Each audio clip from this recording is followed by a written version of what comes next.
ಭಾವಿಕ ಭಕ್ತರಿಗೆ ತಿಳಿಯಪಡಿಸುವುದೇನೆಂದರೆ ನಾವು ತನು ಮನದ ಪಾಪವನ್ನ ಕಳೆದುಕೊಳ್ಳಲು ಈ ಪ್ರಯಾಗರಾಜಕ್ಕೆ ಬರ್ತಾ ಇದ್ದೇವೆ.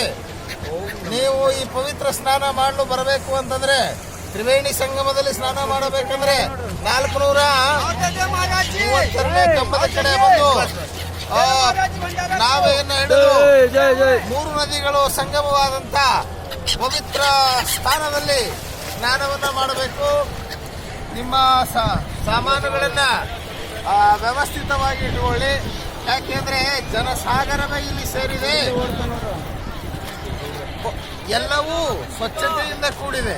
ಇಷ್ಟೊಂದು ಜನಗಳು ಸೇರಿದರೂ ಕೂಡ ಯೋಗಿಜಿ ಮೋದಿಜಿಯವರ ಪ್ರಯತ್ನದ ಫಲವಾಗಿ ಇದು ಪವಿತ್ರ ಕುಂಭಮೇಳ ಮತ್ತು ಸ್ವಚ್ಛ ಕುಂಭಮೇಳ. ಇಲ್ಲಿ ಸ್ವಚ್ಛತೆಯನ್ನು ಕೂಡ ತಾವು ಕಾಪಾಡಬೇಕು. ಪವಿತ್ರ ಭಾವನೆಯಿಂದ ಕೂಡಿ ನಾವು ಇಲ್ಲಿ ಮಿಂದೆದ್ದರೆ ನಿಜವಾಗಿಯೂ ನಮ್ಮ ಪಾಪವೆಲ್ಲ ಪರಿಹಾರವಾಗುತ್ತದೆ. ಅದಕ್ಕೆ ಭಾವನೆ ಬಹಳ ಮಹತ್ವದ್ದು. ಭಾವೇಶು ವಿದ್ಯತೆ ದೇವ ತಸ್ಮಾತ್ ಭವೋಹಿ ಕಾರಣಂ. ಪರಿವಾರದಲ್ಲಿ ಕಳ್ಕೊಂಡ್ರ ಅದಕ್ಕೆ